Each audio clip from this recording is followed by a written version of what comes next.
just kidding. Okay. All right, I'll give a little intro here. So this is today is June 23rd, 2023, and this is the Bow Telecommunications Committee meeting.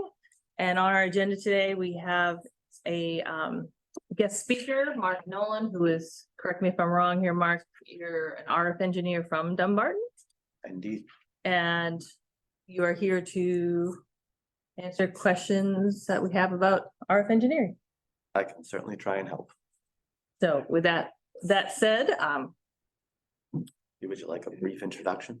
I'd love to hear it. Okay, so my name's Mark Nolan. I've been working with RF and wireless technologies for the last 28 years. I'm currently a senior engineer at Philips. I work on medical devices, focusing on connectivity, Wi-Fi, Bluetooth, near field radio communications. In prior worlds, I've done airborne platforms, body-worn platforms, tactical platforms. I've been point-to-point microwave, point-to-point, multi-point mesh systems, camera systems, and I've been all over the world doing RF, microwave, millimeter wave, and any type of wireless communications for the last 28 years. Say you're slightly qualified there. Thank you so much for coming and be willing to share your knowledge and experience with the committee. Sure. So did you have anything you wanted to present, or did you want to just take questions? How would you like to? I did not prepare a presentation because I did not understand the complete context of what my role was here today. So why don't we take this one step at a time? I'm happy to field questions for now. And if there are details and follow-ups, we can do that. Or if there is a follow-up meeting, we can do that as well. So I will take some notes if I can borrow that pencil in the event that there's something I cannot answer for you in the immediate. So sure, I'm happy to take questions one at a time and we can pick away at it as we go. So feel free. Thank you. Thank you. Mike, you took the initiative to invite Mark. Yep. Well, I figured that, whatever anybody would like to know, he can. Did you have any specific questions to ask Mark? Well, we talked a lot about tower builders, tower erectors, tower builders, developers. What's the difference, Mac, between all those different people? Title, not about, they're all kind of the same. Remember, when you deal with a tower company, their main focus is to sell you a tower. So one way or another, they're a tower salesperson. And they will, again, to me, I find them to be, in today's market, and it's pretty competitive out there, I don't find them to be very different from used car salesmen. They just want to get their product into your area, and then with the presumption of building multiple towers is even more enticing to them because, but yeah, so I find that all those titles are the same people. They offer you the same stuff. So we've looked at a couple individuals, groups. For instance, as you know, the town has a lease with RTT, so they're a developer. What would you call them? I just kind of throw them all in the same box. They're a tower company. They're looking to sell you a tower, a service. So working with AT&T and then being their own LLC, that's not a developer, or? That's the same, right? So they're going to come in and they're going to develop the site. They'll pay all the money. So that's the development side of it. And then you have the tower erection side of it. So it is just a two-phase process, and some people keyword on development and some people keyword on erector, but it's really the same thing. And so back in the day, there was a point in time where the carriers built their own towers, and they very quickly got away from that model because of the sustainability of it, the maintenance of it. They're like, you know what, this is just way too much. We have to have, generator people, tower people. And then you know what, they said, we'll farm it out. And so now cell towers are built by third parties and they get charged rent. And for the cell companies, the providers, they would rather have that model. They don't have to worry about the site. They don't worry about the tower. They don't worry about ice damage. They don't worry about anything else. That's all in the service level agreement from these tower erectors, developers, tower companies as a whole. So now that is the model they use. Believe it or not, they do the same thing for like in-building DAS systems where, in higher education or hospitals where A company will come in, they'll rerun all the antenna systems inside and they charge the providers rent on that DAS system in the building. So it is done in building and externally, done the same way nowadays. Takes all the liability off the carriers. Now the carriers must still do all the licensing and everything. Yeah, yep, so That's just, is that the only role that they really play now? yep, that's it. In fact, they don't even, so in other words, so what the tower companies do now, what the carriers do is they've made this separation and it allows the carrier to focus on what they do best. And that is provide cellular coverage to their customers, right? And they let the tower companies do what they do best, manage and maintain the towers and build them and do all of those types of things. And so licensing will be done based on the guy who is providing the TMAs, tower mounted amplifiers, and they will handle all of that stuff with the FCC. And whether it's Etsy or FCC or Japan or wherever, that is all handled by some regulatory domain. Domestically, it's the FCC. What about, so a lot of tower companies, I heard they resell them. Do they just selling them to another management? Goodness, that is, yeah, that is That's quite common. very common. Yep, it can go, it's venture capitalism. At the end of the day, somebody comes in, dumps a ton of money into it, they get it going, they sell it, they get their profit margin, they don't have to worry about it no more, and they just walk away with a pile of money and they go and and build another tower, and it's just a constant, and they all do it, every single one of them. So there's just designated tower management companies, I guess. That's who they're selling. Yeah, usually, yeah. And so they, again, it can be VC money, it can be people who just invest and they just get a check every month from these people. And so, lots of times that check is probably pretty small, but if you invest in 10 or 12 different towers and you're getting a bunch of small checks, then things are probably all right for you, And so that's generally how that goes. That is definitely Game of Thrones, if you will. Do you have any advice for how the town could try to best protect itself from being taken advantage of by any of these companies, and how to make sure that we're getting Yes. what we set out to get, which is good coverage for the town and with the least amount of impact? Yeah, that's an excellent question. Yes. First thing I would suggest is make sure that your legal counsel is part of all of those discussions. If that legal counsel is not equipped to handle that, I would say that it would behoove you to make sure that you have somebody who is, even if you have to pay a retainer to somebody. I think the other way, and it's kind of probably what sparked a lot of this, was that what happens when you deal with these tower builders, tower developers. I put them all in one bucket. They're a tower builder, right?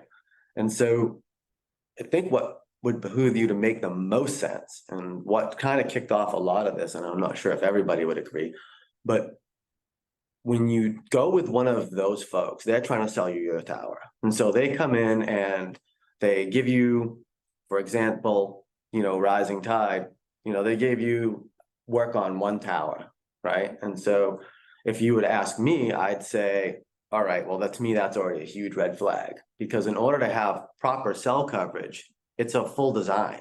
The towers need to be able to talk to each other, and they have to have your coverage would be based on all of your towers to cover the entire town, not just one. So I look at that and I go, okay, where's the rest of the towers, and where's the rest of your complete design for all of town? Because, and again, I never really saw all the heat maps or the RF propagation maps. There was only a splash on a screen during their presentation, which to me wasn't exactly overly telling. But I think what would make how I would approach this, and how you would, in Massachusetts, how you would have to do it, you bring in a third-party engineer. He provides you a design, right? Whether he does regulations or anything else, he provides you a design that covers the entire town and includes all of the towers that would be required to do so. So now town is armed. Now you have a design that you say is done by an engineer that is accepted, that would be accepted by the carriers. And now when you go and you talk to your tower builders, you say, this is what we want to do. What do you think? And you say, can you do this? They either say yes or no. And then you say, well, who in your tower builder, developer, or whatever name, who's your RF guy? Can you put this in front of them and see if he has any issues with this proposed design? So now you have your second source, right? So you're checking your balances in place. Without a check and balance, you're really just at the mercy of some other tower car salesman, right? And so check and balance in my mind was important. And for me, what I saw from the initial tower thing, there was no check, no balance. It was, we're believing these guys and they're going into it and it's going to be, you know, peaches and ducks and we're going to be on our way. And in reality, I think there was big holes and that we're missing, and like the lack of a full town design to me was the big one, right? You don't just stick one tower in and off you go, and you don't do the same thing within building wireless or anything. You just don't do that. And so check and balance is a huge thing, and I think that is one great way to protect the town from ending up being sold a lemon, right? And so if I go back to the car sales analogy, so you don't want to get sold a lemon. Would you take that car to your mechanic and have them look through it before you bought that thing? If you bought a used car, I know that normally I would bring my mechanic with me, or if I was beyond my control, but you know, so I think that in my mind, having a third party, having your own design in hand, and then bringing that to your tower people arms you. That's my initial thought there. Yeah, so as far as the process, you're saying we should hire a third party RF engineer, have a design for the plan, for the whole town to provide coverage, and then see bids for who wants to build it. Yeah, and at that point, you would take it to, and maybe even Rise and Tide is one of them. You say, hey, now, thank you for what you've done, but now we have a design. Please look at it. You have any comments or questions or concerns, please put them in writing, and then you fire them back to your RF engineer. And it takes the town out of the loop, takes you guys off the hook of having to make a decision on stuff you really don't know about, right? And so if you have that, you're just pitting your RF engineer that you paid against this tower company who loves to build you towers. And you guys are not on the hook for the answers. It's this guy against those guys. And this way, you know, it relieves that liability from town. That's how I would handle that. Thanks.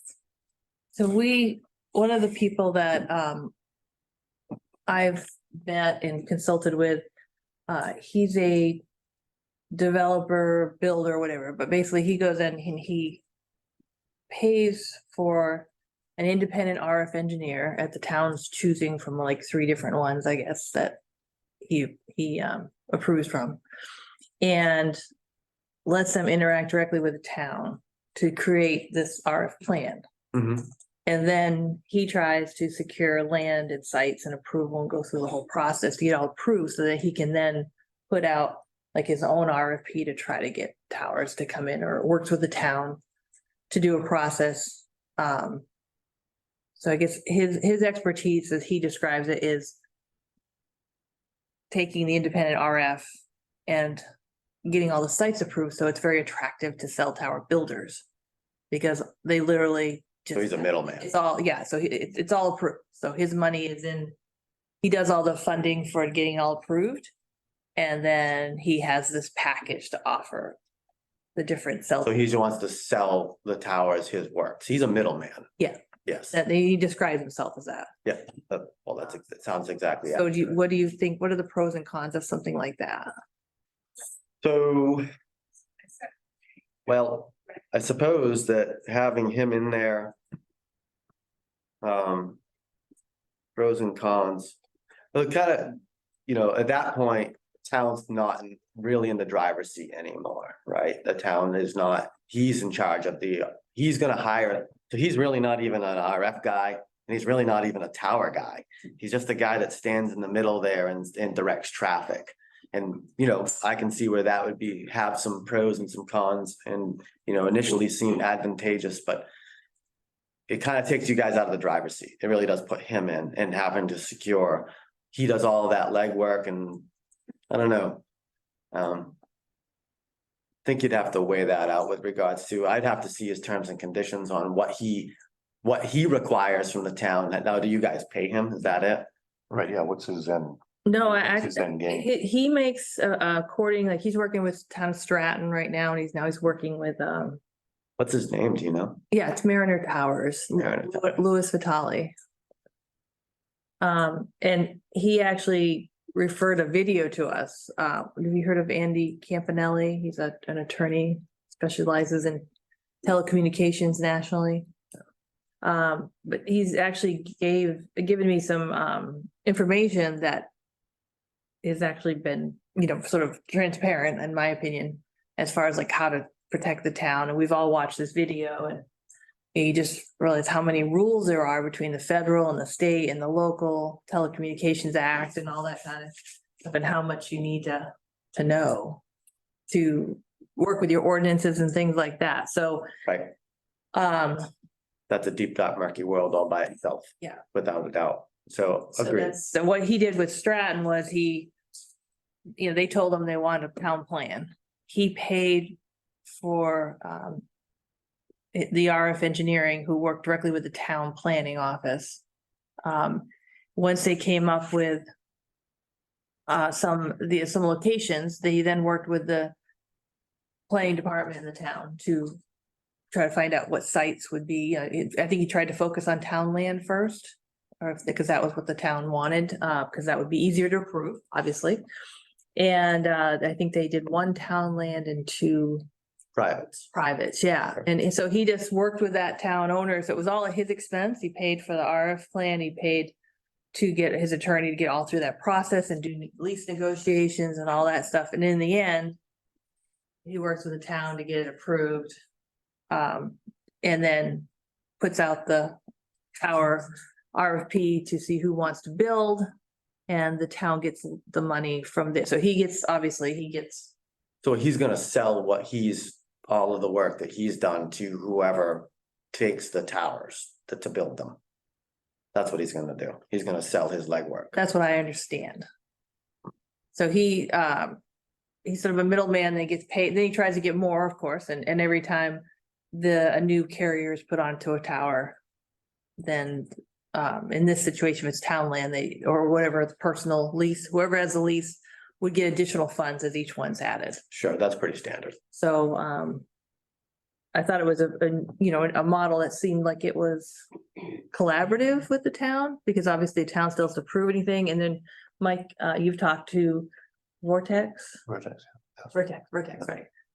They do something similar, right? Well, they all do. I mean, like you said, when they come into town, like when he came into town, of course, he looks at the whole big picture. And of course, they try to, like you say, go for the highest point first, which is gonna give them the biggest coverage area. And then they work their way down from there, and they try to, plus they look at the customer base. I mean, if you've got a big hill on the side of town, there's only 4 people live there and everybody else is over here. The tower over there isn't gonna help all those people. So they have to kind of balance where they're gonna put the tower in relation, because they have to sell it to the providers. Right. Are you seeing Vortex doing a town plan though, or just looking to put in a tower? Well, not necessarily a town plan, but in other words, he takes the best spot he can find first and then works their way down from there. And then, of course, if they can talk the person in the best spot, Right. they get it made, but then they have to. So like say the least attractive tower is gonna be the least attractive, because he's gonna have a hard time selling that, to the providers even if he gets approved. And gets it put up. If no one signs onto it, he's just got a dead tower sitting there, so Right. they're not gonna put millions of Do you know if dollars. they've done any like whole town plan? That's what I was, like you're saying, the whole town plan that you're recommending was. Well, another problem is too, he says, is that the providers themselves, AT&T, Verizon, T-Mobile, all they have master plans that go out years and years and years out into the future. Because they're trying to predict, where the building is gonna go, where the customer base is gonna move, that sort of thing. And he says sometimes they'll skip right over an area, go into another area because they're gonna make more money over there. So Bow not the center of the universe to them right now, for instance. If Nashua needs another big tower, they'll put their money over there and they'll say, well, we can go to Bow 2028 or 2029, or maybe not even till 2030, or that sort of thing. So he said that's all part of the equation too, that the builder trying to sell his product to the providers. it all depends on what the providers are thinking themselves, you know, they could just say, no, we're not interested, or they'll jump right on it. It's a crapshoot. You know, he says, unless you know what these companies are thinking and what their plan is ahead, and a lot of times they don't want to tell you their plans ahead either. It's a very secret competitive business, you know, and they don't want their competitors to know what they're doing, of course. Is that what you're seeing? Generally, that's what my guess is. The town of Bow has been mapped 100 times, right? Every different tower vendor, and they don't even look at houses at the beginning. They just pull up a topographical map. They find the highest points in town, and then they want to go talk to those owners right away. That's where whether it's town land or private land, they want. So, two things. Yes, they definitely have, everybody's mapped this place 10 times to Tuesday, I guarantee it, and they all want to sell you their design. That's why I say still having that third party provided design is not, you're not being sold the design by the salesman, right? You have some sort of check and balance, right? And then, yes, they're all gonna do that, and I think that you'll find that there's no guarantees. It's not field of dreams. Just because you build a tower doesn't mean it comes, right? And so it costs millions of dollars to stick all them tower management amplifiers on the tops of those towers, right? And what they are gonna look at is these three little letters, ROI, right? Return on investment. If there's no, if like Mike is saying, if you point it out there and there's only 10 houses, they're not gonna put their money up there. They're not gonna do it. Building wireless infrastructure in rural areas, and I would consider the town of Bow and Dumbarton fairly rural, is largely different than doing it in an urban area. In an urban area, they stack cells. They want to get as many cells in there as they can. That's why you see antennas all over sides of buildings and water tanks and everything, because everybody in a city area, you could have somebody that has two of these on them, and then a computer and then everything else. And it's all, each cell can only take so many clients to it before they need to move to another cell, and they're all moving from cell to cell to cell. So they have to make what we call a very dense deployment in an urban area, where that changes extremely drastically when it comes out to these rural areas. Then they look at it and they go, I wanted to get as high as I can. And I want to be able to cover as many people as I can with as least amount of installations, because there's just no ROI for them. Yes, they have a service level agreement and all these other good things, but at the end of the day, they want the most for the least when it comes to building in the rural area, right? That just seems to make sense, right? In this, they're everywhere. I mean, even buildings. So if you like you have guys have Comcast in town, right? I don't have that. So even in their home gateways, they offer free Wi-Fi to everybody.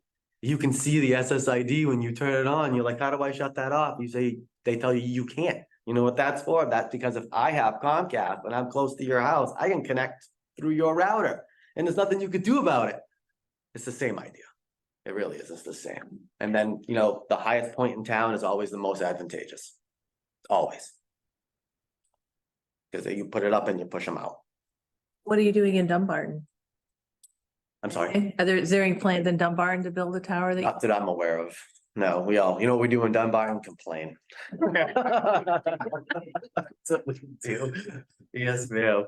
Well, one of our charges on the committee was that we wanted to collaborate with other areas. Yeah, great idea. To do all that, because especially where we have so many students come in from Dumbarton, and there's that whole dead zone. I have 4 children that are gonna go through 3 in the, 2 in the Bow school system and 1 in Dunbarton Elementary and 1 not in school yet. But yes, I totally hear you.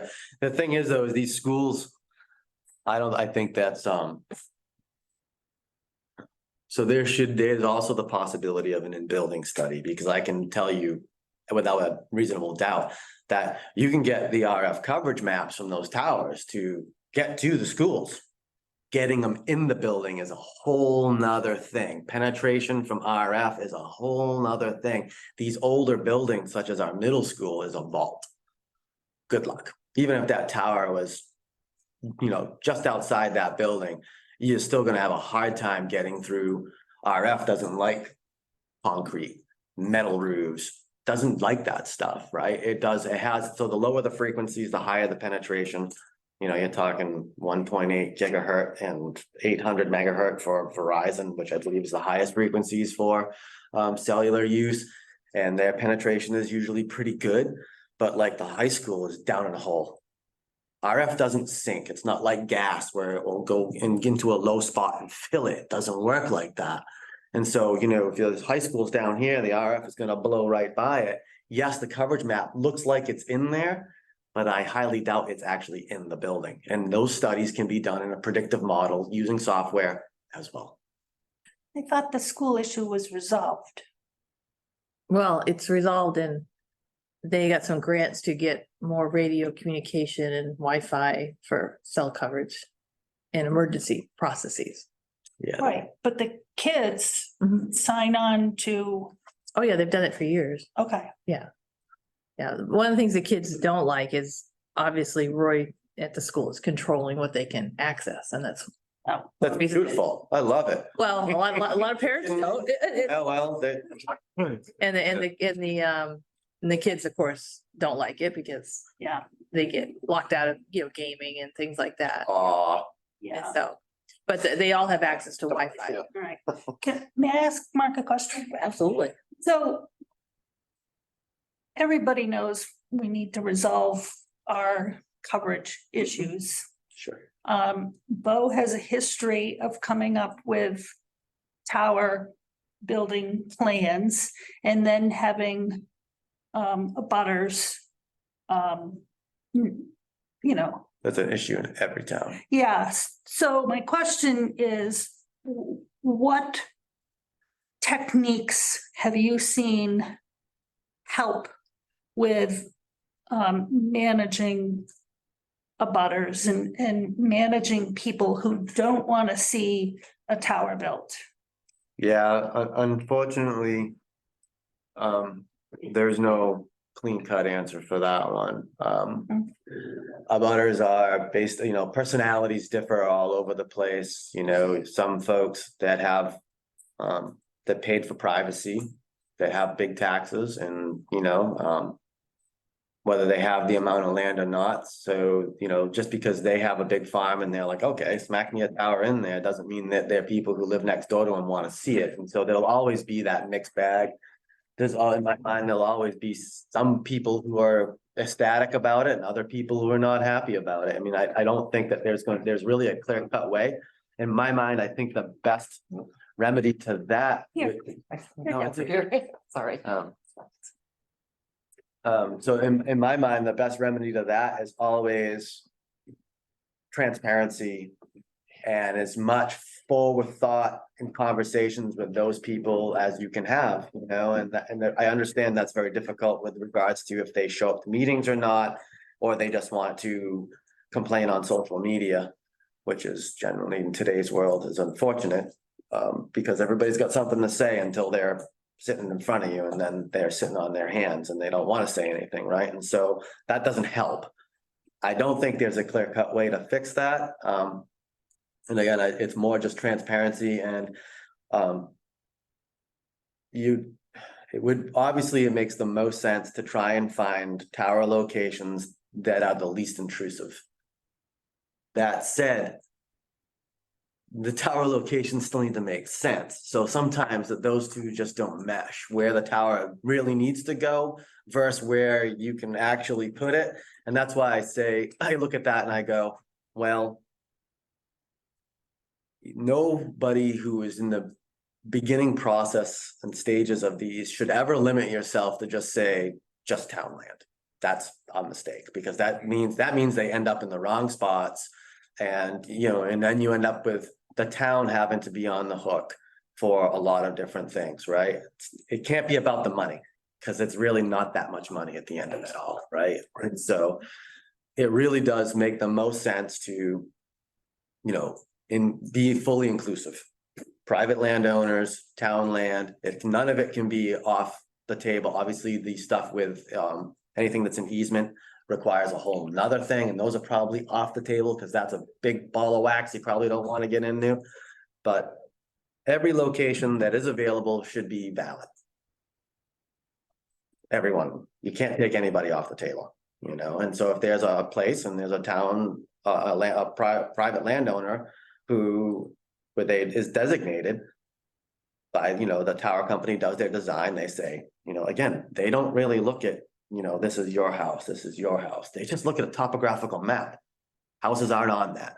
They just say, that's a good spot, that's a good spot, that's a good spot. And to Mike's point, they start there and then they whittle away. You know, there is no de facto, it needs to be here, it needs to be there. Towers move, antennas are adjustable. And so they can do some things that way, but abutters are always gonna be an issue. It goes back to some of the people, some of the time, right? And there are some exclusions associated with the placement of a tower. Absolutely, yeah. So I'm sitting here listening, processing. So I think I like the idea of us being in the driver's seat. I would I agree. really do. So if we hire a third party RF engineer to design us a network, for the lack of a better term, a town network, That's an accurate term. to satisfy as many people as we can.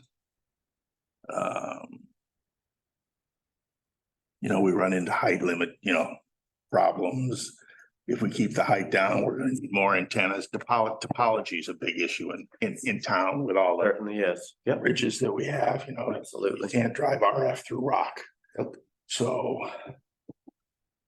the best coverage to as many people as we can get. With the least amount of towers. The least amount. Well, Really, yeah, okay. Ideally. Yeah, ideally with the least amount of towers. Whatever that may be. Right. That's the direction we should go in. I would concur. I would say that the other guy who I think does sound pretty good with regards to what he offers, but I think that he's working for him. Yes. He's trying to make himself money. I have to say, honestly, he said that right from the beginning. Yeah, he's Like, working. I'm a businessman. I'm Yeah. here to make money. It's big business. You guys want cell service. He goes, but I find it, trying to remember how he quoted it, but basically the effect of, I want to make you guys as happy as possible because that makes my job easier. But if it But- doesn't. but in the make you end, happy, it I'm doesn't matter. in here to make money. Yeah. But if it doesn't make you happy, then it doesn't matter to him. He's So- in it to make money. And so I do agree with your initial thoughts there that if the town of Bow sanctions their own Wi-Fi guy Mhm. and they put him on retainer, if you will, Mhm. that he works directly for you. Yes. And now your best interests are in mind, not the businessman. Now, I'm not trying to tell you which way to go. I think that that's a town decision. So I'm not looking to make an influence. I just think that there's a definite distinction between the two. One guy's working for him, the other guy works for you. Well, would anybody disagree that we want the town to be in charge?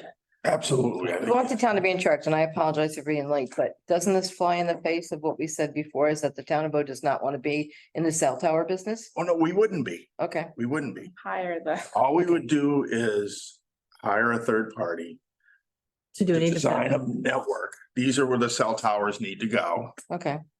And then put out an RFP saying, hey, this is where we would like cell towers. Mhm. What do you got for me? Okay. Can you do? Yeah, Because they'd have to, they gotta talk the providers into signing on to them as Yeah, well. yeah. So I mean. No, I the best- understand. The best laid looking Yeah, and plan. I mean, looking at it may not fit globally there. too, is it any of these people? I mean, working for the town of Bow, any of these people are out to make money because that's their job, Exactly. you know? So, I mean, just to think that somebody's gonna work for the town of Bow, that's true, but he's gonna put forward a proposal that's gonna be, you're gonna be able to put an RFP out for. He's not gonna put one out that's too difficult to do. I mean, we've talked about Pembroke, who has 7 or 8 towers. You know, they all happen to be along that ridge, but they have 7 or 8 towers. It may take 7 or 8 towers here, which may be difficult, yeah. Well, and do we ask the independent engineer for one plan? Or multiple plans that start, I don't know, best plan, least tower, most amount of customers, but there are several plans that go into, That's a good question. Right. I definitely see where you're going. and- it's poorly articulated, but I No, think, you know. no, what I'm asking. I've got I know exactly what you're saying, and I think it's an excellent question and a good point. I think if it was me doing it, first, hiring the third party as opposed to a guy who his business is doing this, hiring the third party, this guy becomes your shield. If there's a problem, you go to him. He goes to the tower builder guys. And then, so what happens with the plan is that he would come up with the best case scenario plan. Hmm. Right? And then you take that plan and you would show it to your tower builders and you say, this is your check and your balance, right? You say, hey, look, we have an independent guy who came in. He said, this is what we should do. What do you think? Do you have any concerns? Anything that goes along with this from a build perspective, from an RF perspective, from a getting the carriers to sign on perspective? And now you have somebody else has taken your plan and validated it, right? And then from there, they write down their concerns. And you get them in writing. Oh, I don't know about this. I don't know about that. And you funnel that back to your guy and you say, okay, this is what our tower builders are telling us about your design. What do you think? And then you can put those two together and come up with the answers. I do think that the initial design, he'll come up and it'll be perfect world. It's going to be the holy grail design. If we can do this, it would be the best. The entire town, The entire town. entire town. And then from there, you'll have to go and see, all right, if he has a tower here and a tower there and a tower here, and you have some town property that's, quarter of a mile away. Can you shift that tower that way because it's easier to get it on there and the landowner here or no abutters? The plan's gonna move a little bit, no matter what. So he's gonna come up with a theoretical, we would call that a predictive survey, right? He's gonna come up with a predictive. The predictive is gonna have the optimal coverage for all of town. And then the Game of Thrones begins on where those towers actually end up, right? Because, you could have that landowner who's like, nope, you ain't sticking it here. And then that tower will have to shift a little bit one way or the other, and he will have to adjust his RF plan for that. And so there will be some back and forth in my mind until, I think getting the initial plan from him with where the towers predictively should be will give the town an idea of this guy's never gonna let us build his property, or, when we go and put one on Brown Hill in Bruce Street's backyard, how many people are gonna complain? Yeah.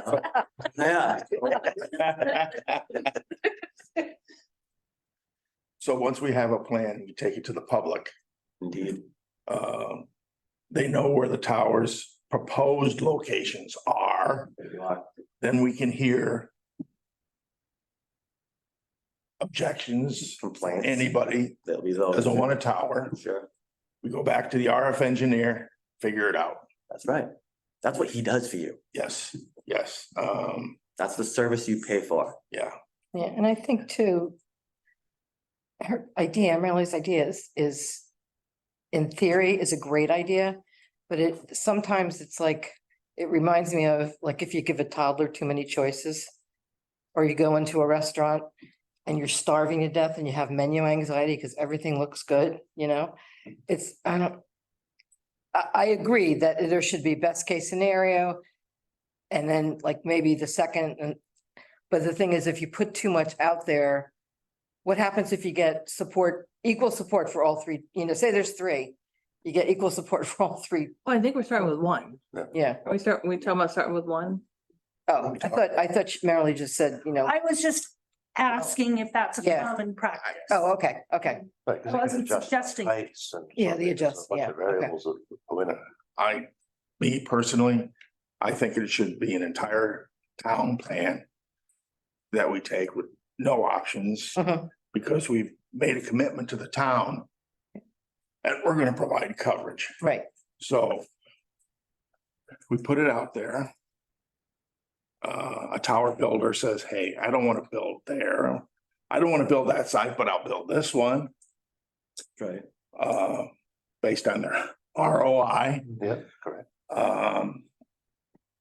And we've never, the selectmen have never approached this as a money-making operation. That's We've good. always approached this as a safety issue. Mhm. Always, and that's the way we're gonna continue to look at this. I think that's accurate. So we're not in it to make millions of dollars. Agreed. I think it's Uh, safety and it's also service. I mean, we have people trying Yeah. to conduct business. I mean, Yes, so yeah, I would like to add service, safety first, Safety first, but yes. it's also a Well, service because. if we get safety, we're gonna get the other. Yes, yes, but I It's kind of would an like to automatic. acknowledge that the people that Yes, yes. just trying to We're do gonna- it's kind business, of a- communicate, you know, all that. Which is the reason why you can't just say it has to be town property. That's gonna Right. pigeonhole. Oh, you. absolutely. That's gonna pigeonhole you into Anyway, some garbage system. Ever done that? Absolutely. Yeah. Have we ever done, or is there any idea? I mean, I know during COVID it was a big thing, but how many people in this town work from home? It seems that, yeah, there Not are in a this lot. town, But I work from home. Yeah, there are, it just seems to be, that's the way it's going. I know there's certain big places that are calling Well, people back. that's Wi-Fi, but, Yeah, but I mean, I'm Yeah. just saying, you know, people, but. my own job. No, my own job. I drive through. and Yep, talk you to drive my through, client, a lot of and then people I have to don't. say, I have to pick when I make my call to my client because I'm gonna. I have it on my phone. I have a special text that says, I'll call you in 2 minutes. I'm in a dead zone. And it's always when I hit the firehouse. I call it the Bow Bowel. That's my name for the little dip right there. Yeah. Mine's one side of the garage to the other. Yeah, As long as I'm on this side, I'm close enough to the house for my Wi-Fi to pick up. If I walk over to this side, I lose it and have to walk back over and reconnect. Oh, my gosh. So this RF engineer, if we do hire, would take into consideration surrounding towns and coverage that they can provide us and. Yes, I'm sorry, I'm working as we speak. No. My apologize. This RF engineer would look into surrounding towns, Probably would. see what their sites can offer us. Yeah. I think so. I think that would be if need be. Now, I guess that depends on, I don't know if that would be out of scope for the town of Bow. So if you're gonna pay this guy, you want him to engineer your town. If the other towns get service from the There's an towers. Existing tower in, let's say, Yes. Dunbar, Yeah. Sure. that provides some coverage in Bow, that he would take that in consideration, I would assume. Automatic. He has to. Yes, Mm. so, But how about this segue, Mike? I want to consider these yes. yes. connecting towns though. So what if we say to the RF engineer, you know, maybe we should talk to, or maybe as a select board, talk to Dumbarton and say, would you be okay of considering, because what if this tower location is In Dunbar. 1 mile into Dumbarton? And that solves a whole bunch of Bow's problems and Dumbarton's. I wouldn't want to say our RF engineer can only be on town property or not town property in Bow. Because that might not be the ideal scenario to get the business. I agree completely. I think that it's cart before the horse thing. Let's get a design first. Mhm. And then if it turns out it's that way, then you approach Bo with a full design, with Dumbarton or hooks it. But you can Whoever say else. Mhm. who you hired, like, we're not outside Yep. of considering Right. No, what in another town to Right, 'cause put some of up. their towers. solve the problem. No, what you wanna do is you wanna say that we want the best coverage for Bo. And if it includes building a tower in another town, we will also engage them. So that's fine too, Okay. you know, but That's not impossible to consider. absolutely not. Alright. The only impossibilities there are the next town. You know, and the town and landowners that you have even less. I don't wanna say control, because that's the wrong word, but influence over, because they're not taxpayers in your town. And so when you get a design in hand and one of those towers ends up in Dunbarton or in Hooksett or wherever, then at that point you approach town. In the meantime, I think that, first step is getting a design and seeing where they live. So if we were to go with an RF engineer, that would be in one of his charges Absolutely. to look at other towns to see if. His charge would be to build you a network that is optimum for the town of Bow. And if that means a tower goes into the next town, then so be it. Is that unsaid? No, you could write that in, or if and when you should decide to employ this person, whoever it might be. you can have that in your terms and conditions. You know, Okay. this is a well-written document will solve a lot of that. Yes, Which, you know, I found that in the initial tower plan here in town, then none of that existed. Right, there was not a lot of documentation. I couldn't find it. I asked for it and none of it was around. So I say that a well-written document, also approved by your attorney, right? Your Mhm, attorney, absolutely. your attorney needs to have some vested Yes, interest in yes, this. yes. This is big business. It affects a lot of people and you just don't want to mess it up. You get one shot at this, you know? And so, and that's what the real deal here is that, you know, you look at the proposed tower location here in town, it's gonna do great right around there, but after that, Right. you're gonna have a lot of people who are up in arms about cell coverage that aren't gonna get any help from that. And we knew that going into this. Right. Yeah, right. But that's where my issue with that whole thing is that it's a single tower design. What about the rest of the towers that would be required? That has to be factored in before you say, I'm gonna plop it right here. You know, and then what happens is because you put one right here in the center. It'd be very unlikely, given the amount of subscribers out this way. Or in any of these very rural towns we have here in New Hampshire. It's very unlikely that, oh, in order to get coverage over here, we need to put another tower, but as a crow flies, it's half a mile away. We're not gonna put another $2 million worth of equipment right there. You know, you kind of, by plopping it here, you negate these other really good tower locations that they could be in, because they're just not gonna start stacking cells in the country. They don't do that here. That's a very rural, very urban concept. So how does like the mini cell that they put on telephone poles, and Yeah, those are, street lights, sure, those are actually Comcast. those are Those Comcast. are Comcast, and they plug right into the cable TV system. Okay, so those aren't cell. They are, oh, it's cellular, but Comcast offers cellular. Okay, yes, they do. That's what they're doing. So those are what we call either a microcell or a Okay. picocell, so they're really small. You can get them for your homes too. So if you call Verizon and tell them that your signal is not good and your Wi-Fi coverage in home is not adequate, they will for free send you a microcell plugs into your network. You are kidding. I am not kidding. How do we not know about this? I don't know. Everybody, And advertise it. everybody in town should call Verizon and say, I want a microcell. So what is this? No, no. I'm gonna put this Said any cell coverage. It'd be Any, cheaper, it'd be cheaper for them to come and build 4 cell towers. I'm gonna put on the New Hampshire community page. Yeah, so you can call Verizon. So I just went through it because my voice over Wi-Fi at my home was awful. Mm. Go figure for a wireless guy. And so I called them up and they're like, look, if we can't resolve this for you, we're just gonna send you a microcell. I've had one before, but when they switched from 4G, 3G to 4G, and then now you have this Yeah. intermediate state where we're at, you know, the end of 4G, beginning of 5, they deprecated 3, they disabled my old I microcell. had one of those with Verizon. I Yes. did as well, but they didn't, I was paying for mine. Yeah, I don't Not know if I paying? paid for mine or what, but Yeah, he's not talking about a booster, is he? I had a Well, the booster, Microsoft would be a booster. it's Yeah. the Same thing. but I had a booster that was in my house. And it was like this big and we had it on one of the, like, one of my, Yeah. well, I mean, let's not confuse Wi-Fi with a cellular microcell. So this there's, is just for the Wi-Fi. So what does That's- this microcell look like?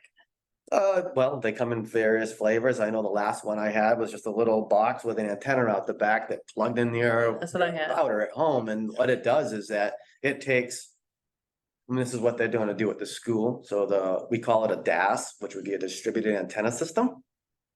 And there's a couple, 3 ways of doing it. The way that your home ones do it is this little box generates the cellular frequencies. Your phone connects to the little box and then it pumps all your phone calls and all of your texting data and all that stuff out over the Wi-Fi, out over your internet connection. And then, of course, you're surfing on the internet and all this other stuff is all done on your Wi-Fi. So those 2 data paths from your handhelds are split. Your data, your surfing the wireless and all that is on your Wi-Fi, and your telephone calls and your text messaging is going out over the cellular network. Now, at home, when you do voice over Wi-Fi, I think your text messages and stuff still goes out over cellular, but your phone calls come out through your internet connection. Then you get all the echo that comes with it, and there's a lot of other thing, right? Everybody's had the echo. If you take it off voice over Wi-Fi, the echo goes away. That's why. Yeah. So there's a bunch of different ways, and in a building, they do the same thing. So I'm sure that the school has the opportunity to buy what they call a DAS, or I'm sure what they're doing now is probably a pico cell or a micro cell of some sort. And so there's two ways they do that. And so the bigger way of doing it and the most intrusive is they would take it and they put what they call a donor antenna on the roof of the school on a small sled built tower, probably just a sled. And because the base stations for cellular are very well marked, right down to 3 feet with GPS from the FCC. So they'll take that donor antenna, point it right at that base station. They suck down, they take the signal from outside, bring it in and redistribute it with inside the buildings. And that's why they call it distributed antenna system, or a DAS for short, right? And then they have the other ones, which is a lot more like what you do at home. You just plug it into the network and it's just a box that makes the signal itself and distributes it. But that's generally for a smaller installation. The bigger ones generally take the donor antenna, and it's a little more complicated, but completely doable. And definitely is fairly done, is done very often in today's world. Be Especially interested to find out what the school supposedly did install some sort of a system, correct?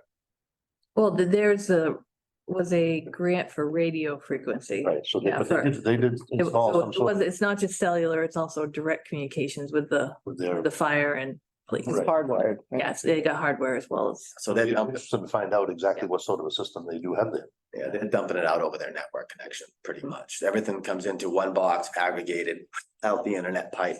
Yeah, the school's not gonna fool around. I mean, safety is their number Number one one. thing, yeah. What about zoning? We've talked about how our town zoning ordinances need to be up, like we have a 90-foot tower max. Yeah, you're gonna. And we know that, Yep. that no one's gonna build a 90-foot tower, unless you're in the desert, but, do you think we should have those done first? Can we do this concurrently? I think it's parallel path. You think so? Okay. I think it's a parallel path. I think that it would behoove you to find an RF guy that is gonna provide you a design and do the regulations, because it makes a lot of sense to have the same guy that's doing the design write the regulations, because he's gonna specify in his design tower heights and all locations and all this stuff. So if he's gonna specify the towers and what they need to look like, it would seem to make the most sense that he also writes the regulations according to his design, right? And that design is the holy grail, so that your regulations are also built to comply with your new holy grail design. That's been my thing with that. And so my guess would be, or how I would stipulate, again, in a well-written document for this guy, the terms and conditions would be when this guy, a persons goes through your regulations, that then you give them the regulations, he runs off into his computer room, his dark closet, wherever he comes from, and he writes it down. What you want from him is to say, here's the regulation, here's what here's what it should read, and here's the reason I'm changing it for everyone that he changes, so that you have rationale on what he did and why he did it. It takes the stress off of the committee. It's not up to you guys to know this stuff. You want to know what was changed and be able to show everybody at every crossroad you hit, you investigated both directions, and we chose this one because of X, Y, and Z, and here's the documentation to back it up. Really? I love the written idea, because someone can present it, but then it's not in the historical. Right. Well, Right. everything, Has to be- yeah, I think documentation, Absolutely. documentation is a big thing. I think in my mind, just listening to you folks here and watching what goes on from a distance, I say that some okay project management, I think, a decent engineering principles applied and really good documentation is going to be the way to get through this project, because you don't want the committee to hang on it. You want to be able to say, somebody says, well, why did you do that? You say, oh, here's why, here's the documentation, this is why we did what we did. It wasn't really a decision, it was a decision based on an educated decision and based on the facts that we had at the time, and here they are. Right? Subject matter expert. Right. Yeah. Really, yeah. So just the stuff, was it staff? What meeting did I go to last month? Stratford. Stratford.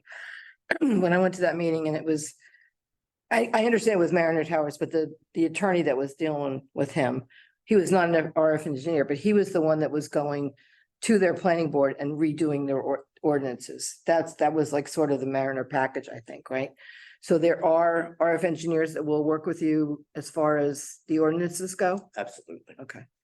Especially the guys that have been doing it a long time. You Yeah. guys keep in mind that what he's talking about, what we're discussing here, every little town has the same problem. Right. Everyone. So we just hand them the 710 ordinances and say, look at these. How bad are they? How much do we have to? And it Well, would, and- it would have to Yeah. match his plan. Right. Right. So that's the, yeah, that. Well, I mean, I think we do the ordinances first and then he matches the plan to the ordinances. It's a dovetail. Yeah. Yeah, they're Yeah. connected. I think they're very intimately connected. okay? Yeah. So we want to be able to make sure that he puts a design together and then he writes the ordinances. As he does it, right? So, Yeah. oh, I only need a 140-foot tower, and as he continues his design, he realizes, oof, I do need a 190-footer here, so that when he writes the ordinances, it's based on what is the holy grail, the Yeah. best plan, right? Right. Then that will move based, locations might move because of landowners and property availabilities. But at least at that point, the ordinances are hierarchical. So they are up there and anything that he needs to do is already below that. And so in my mind, it makes the most sense to find the guy that does them both at the same time. I know they're out there for a fact, but then there is the opportunity. I guess the only thing that scares me when you say lawyer Yeah. is the price tag, Yeah. That, you're actually going right to where I wanted to go. So we were introduced to an Andy Campanelli, who apparently does national telecommunications specialist as an attorney for a flat fee of $8,500. Yeah, but he only does the regs. But so what I'm seeing is you're talking about someone who would do all for the town ordinances, but we still need someone to protect us from all the FCC regulations input, because one of the things that he brings up in his presentation is these companies know the rules inside and out, and they can sort of put the town into a rabbit hole where they think everything's okay, and then all of a sudden turn it around, and now they have this Telecommunications Act deadline where they now have to approve it because they didn't know about this. That's happened sometimes. I don't want the town to get sucked into that process. Yeah, that sounds like attorney scare tactic stuff. Attorneys like to get paid for sure. Well, no, there's actually several lawsuits in New Hampshire because of this. That Yeah. the lawsuits because they didn't have the right ordinances done. Well, yes, agreed, but again, I say that. I'm not trying to provide direction here. I think whatever the town suits themselves with makes the most sense, but for $8,500 for somebody to come in and just do your regulations and then another $5,000 for somebody to come in and do your RF plan, now you're already at 10 grand. That's starting to get expensive. I think that, if you can find somebody that has the proper experience in both areas for the same $8,500 or less, that person should be investigated anyway. Oh, sure. No, absolutely. Well, for instance, I mean, I'm not trying to throw out the name of, but like the Maxim guy that I mentioned before, he's just one that I found that does do both things. And he was talking for like $5 grand, for doing, But he's also in 2 lawsuits. yeah, but you don't know what the lawsuits are. I mean, almost every town that goes up has some sort of lawsuit, whether it's, the town's being sued or one of the landowners, so it's hard to say that, I mean, it could be investigated, I mean. You can't, no, but Right. one of the lawsuits referenced that he wasn't actually qualified, and so that's why he Yeah, was, but he was somebody that's been doing it for 30 years, who was the one that said he wasn't qualified? the Supreme Court judge. Well, it's hard to, but there you go, so we could make a list Yeah. of. I'm sure there's not 100 people. So do we have to put an RF out for this, for the engineer slash bill? Yeah, Depends on the amount of money we want to spend. yeah, Well, I mean. We don't wanna spend any money. Mandatory below that, right. it's Okay. not.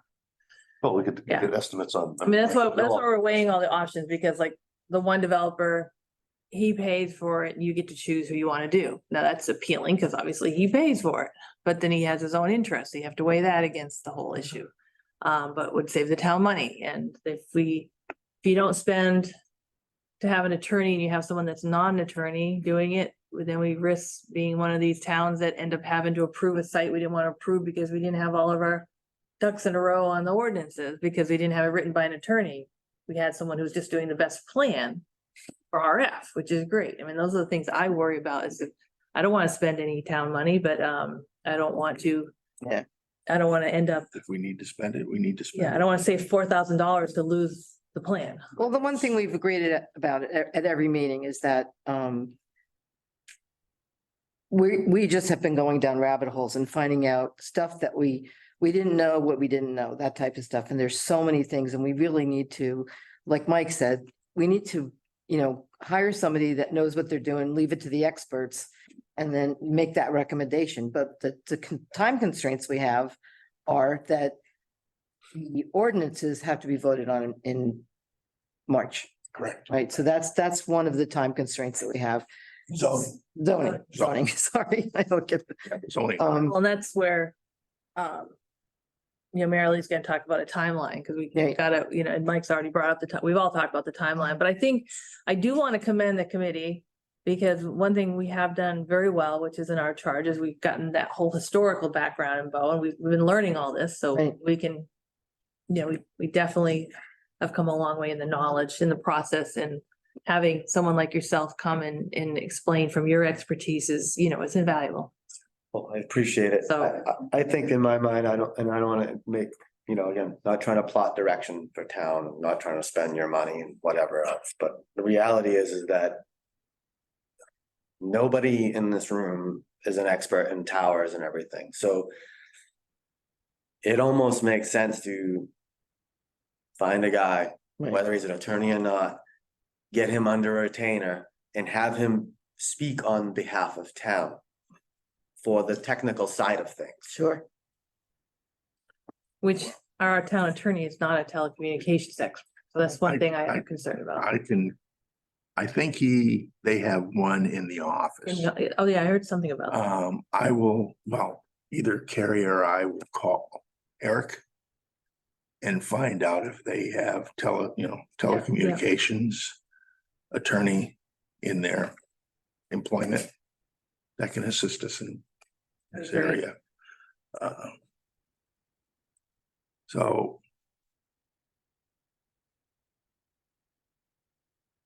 how would you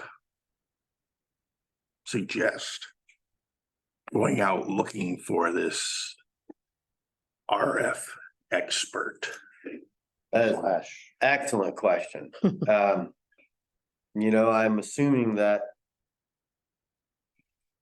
there's probably a couple of different ways. I mean, there is you could, Google's your friend, I guess, and you could reach out to them all on your own and try and find them. Is there an organization that they are Probably not. accredited through? Yeah, probably not.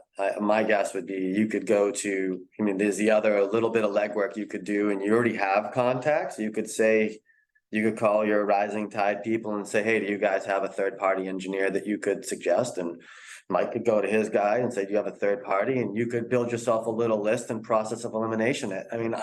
There is no, We do have 5 already on a list. Yeah. there's no way of putting up the bat light and having them go up. Damn. I wish that was the way it was. An RFP is though. Yeah. Well, RFP also indicates you can do RFP. And that's a great idea. I think that gives you the opportunity to RFP and see if any of the guys that have been suggested to you answer.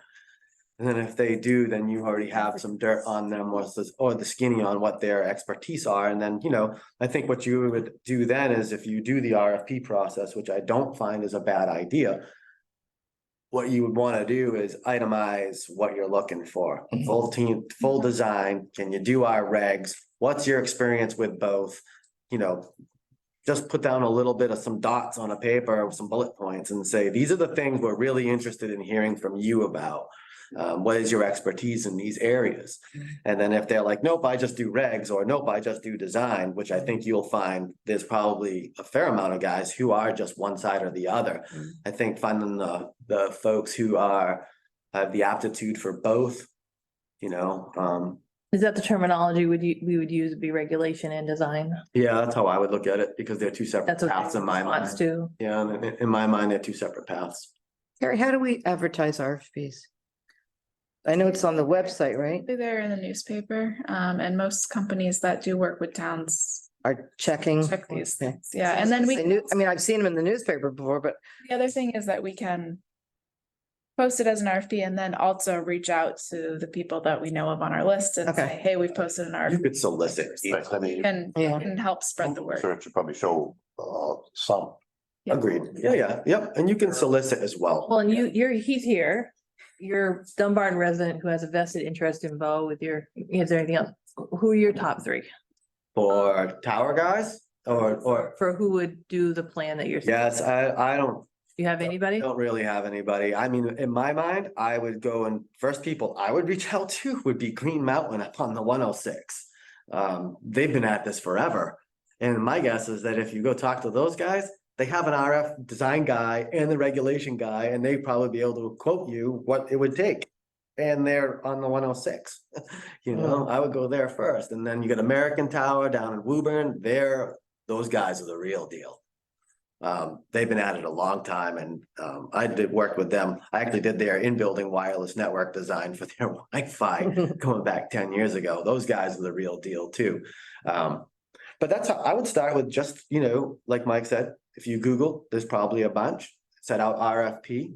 Once your RFP is complete and you've done it within the constraints of what an RFP process, you follow the proper process for your RFP according to town rules, then it's out there. Nothing stops you from the solicitation of, hey, I Googled you. How about this? Here's my RFP. Would you like to respond? Here's my RFP. Would you like to respond? Right now, I think that is an easy one. That's typical. Yeah. Yeah. Look it on the website and then contact Yeah.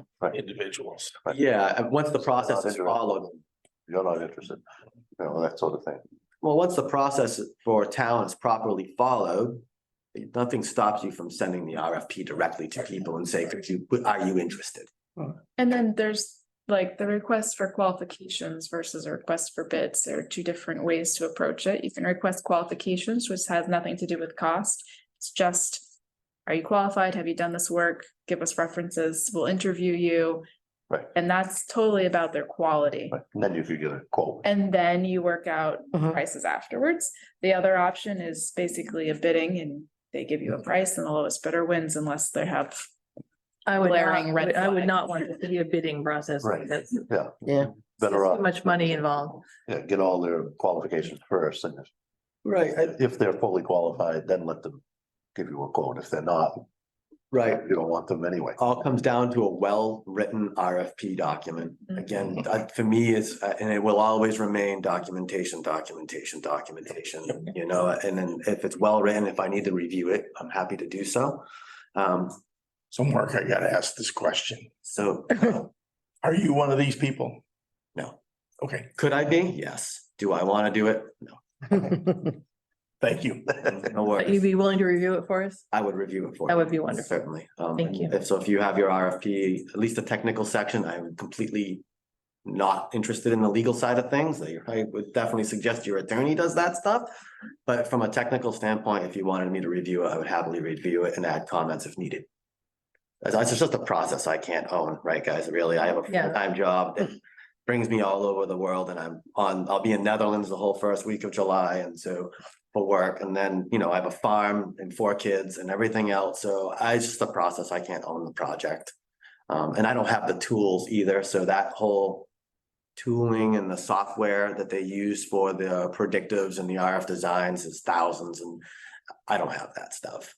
Maybe someday I'll venture off into that when I decide to go contractor and, I don't want to work at Philips anymore, which, who knows how far away that might be. However, the tools are expensive. I don't have them. Okay, great. You have 4 kids, that's the. Yeah, you stop at that, yeah. Anything- Mike, Kids in a Mike farm. Wayne, are we allowed to have we're looking for an RF committee member. Can we have a out of town, adjoining town RF member in the committee, consulting committee member? Like an adjunct? I don't know. Because we'd like to give you credit where credit is I due, don't, Mark. I don't know. I will ask that question. We'll ask that question.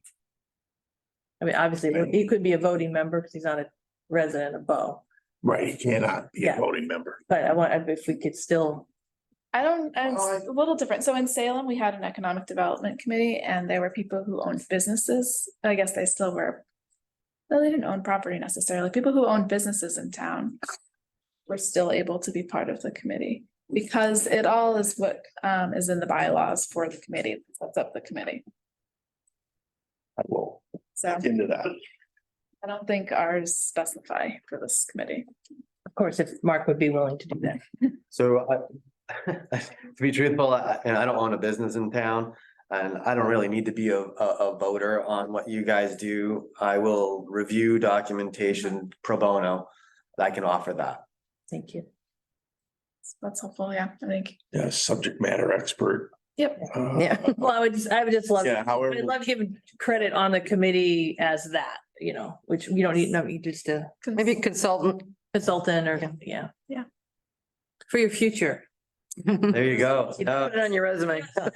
It's already there. Oh. Yeah, that's actually, you know, it's crazy it is, that's part of my title at work, and I'm a subject matter expert in Right. wireless connectivity. Correct. That's what I do. And that's what you are. Yes. Yes. Other, You can feel free to Google me. If you Google me and you Google Mark Nolan, MarkNolin, FCC, I actually own the FCC ID that will be on the back of every patient monitor, that's already on the back of every ultrasound cart that leaves Philips as of today, all of them. So if you look at a cart and you look at the back, it says FCC ID, 2ATC, whatever it might be, and you Google that, it rings my phone. It's my emails globally. So Wow. Japan, Etsy, which is Europe, North America, it all comes back to me. you are, I am way deeper in this than I ever really wanted to be. However, you know, it pays the bills and keeps the lights on, Yep. and kids fed and clothed, and it pays my taxes. However, again, so technical documentation reviews, I don't mind doing those. I don't mind coming back here if there's follow-up questions, no problem. And like I've told Micah several times, this is not a project that I can own. Mhm. We appreciate I think. Certainly appreciate everything. Matter expert, not a consultant, because yeah, that's consultant, like, yeah, no, implies paid, yeah. yeah, he's paid, Yeah. so subject matter expert, I don't. So any other questions for Mark so we can let him go? Anyone from the Thank you public so much. would like to? You're welcome. I'm happy to help. If there's further stuff, please feel free. Mike knows how to get in touch with me or however you want to do it. Again, so whatever I can do to help, hopefully we were able to address some of the concerns and stuff and maybe even plot a small way forward. And let me know how I can help. This definitely affects me, guys. My cellular at my house in Dunbarton is equally as bad as it is here. Mm. My children do go to these schools. I Right. have the same security, the same concerns for safety, although I am completely happy with the network administrator blocking all of those stuff. in the school.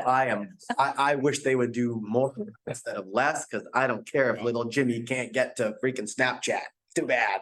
In the middle of math class. Yeah. We're in the majority. Yes, Yeah. well, that's I was gonna suggest we take a couple minute break after Mark leaves. Sounds good to me. Can I go that? Need some water. Set this off and get a drink, get some water or something. all set with me. Yep. Thank you Thank very you so much, much. Mark. So much. Welcome. My pleasure. It's obvious we have your number. Indeed. Gotta dance that. We got you. All right. Oh.